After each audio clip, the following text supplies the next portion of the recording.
Nakadiyak ko yata. I-prepare na natin guys yung ano. Gagawin natin kining etag. Yan. Ito yung ribs. Yan.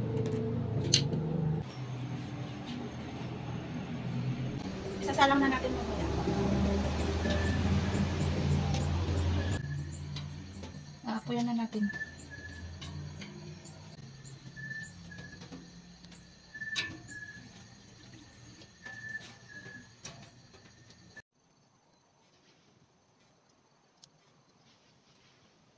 Ayan yung ating smoker.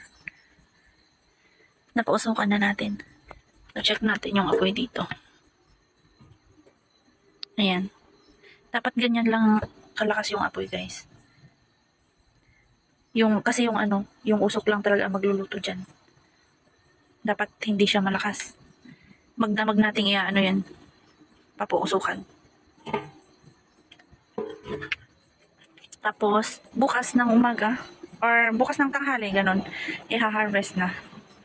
Sa gabi namin sinasalang yan kasi mausok yan, guys. Ayan o. Hindi lang nakikita yung usok, pero mausok siya. Nakakahiya kasi sa kapitbahay kapag sa umaga. Although, medyo malayo naman yung mga kapitbahay namin, pero nakakahiya. At least kasi kapag gabi, syempre pumasok na sila sa mga bahay nila. Hindi nila maano yung usok. Pero hindi naman nakakano yung usok nito kasi hindi naman katulad ng usok ng sasakyan na mababahuan ka. Ito, amoy karne. Magbantay-bantayan na lang mamaya. Pag yung na ano yung apoy. Pag namatay yung apoy, dapat laging may ano yan. Dapat ganyan lagi. Meron siyang apoy. Kaya babantayan natin yan. Babantayan ni kuya ko kasi yan. Hindi naman tayo ang nag-ano yan. Hindi tayo nag-ano yan, guys. Ayan, umuulan na naman. Mausok siya. Ayan, nakikita niyo. Umuusok. Ayan, alas 10 na ng gabi, guys. Ano ba natin?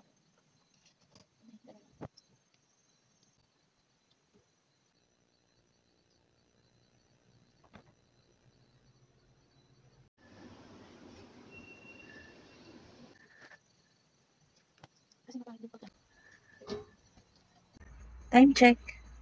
Alas 11 na, guys. Check natin. Ayun.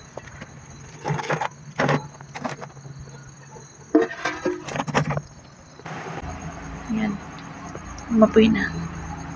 So, iwanan natin yan. Ayan, umaga na, guys. Check na natin yung apoy. Ayan. So, mamayang tanghali, mga 12. Pwede na ito. Pwede na nating ma-harvest ng 12 yan. Check ulit kung ano, kung pwede na. Mainit.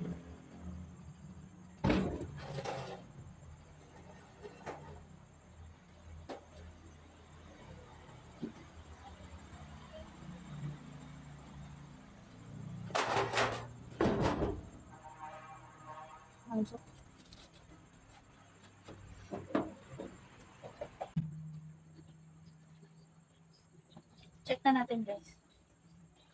Kung pwede na siya.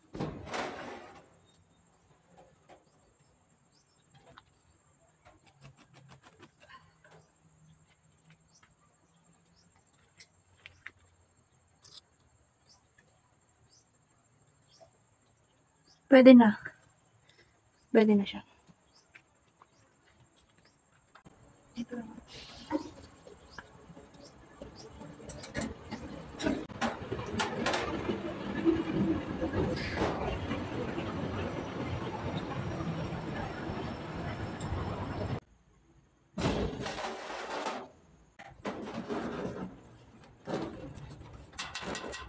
Yan. Open muna natin para ano, lumabas yung usok. And pwede na siyang i-harvest. Ayan yung ating ribs. Ribs.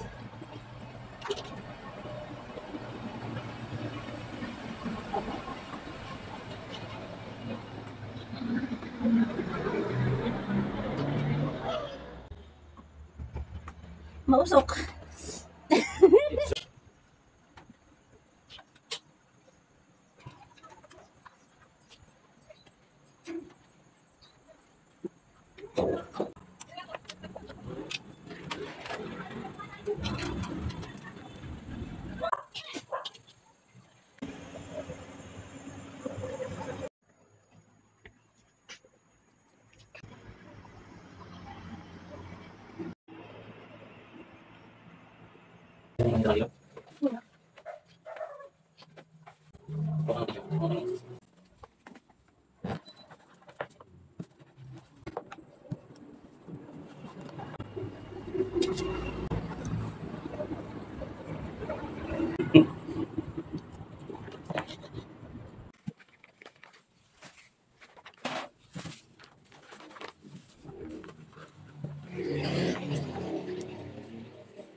Dudulayin natin dito.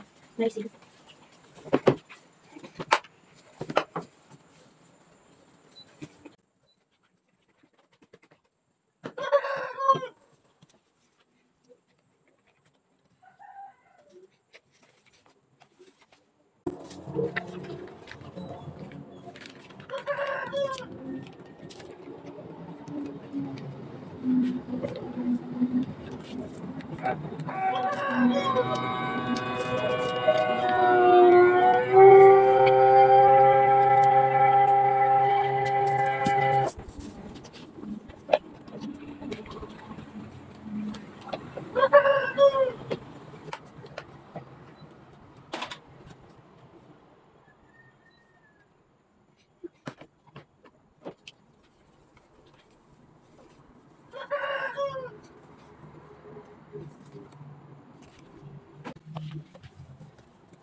Ang bentahan po namin ng ganito ay 350.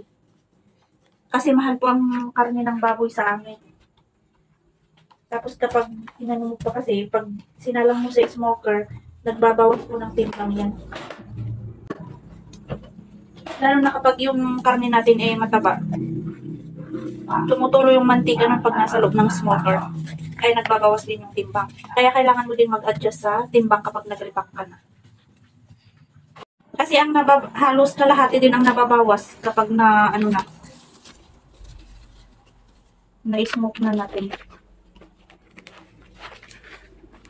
Kunwari, ang sinalang mo ay 20 kilos.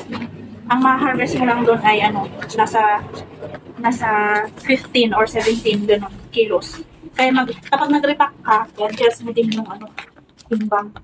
Kaya mahal po talaga. Kasi syempre, alam nyo naman yung process ng paggawa.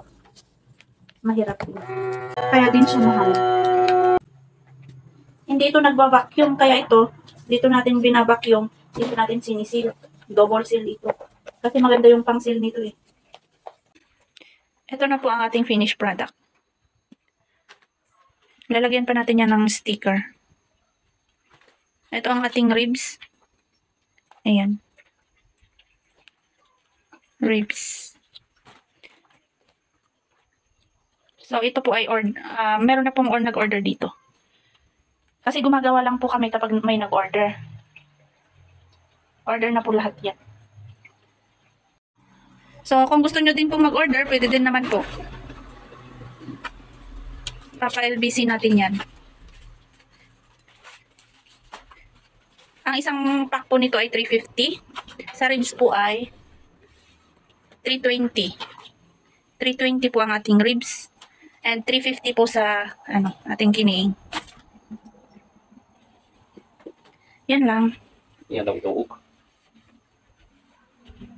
Maganda yung ending. Ayan o.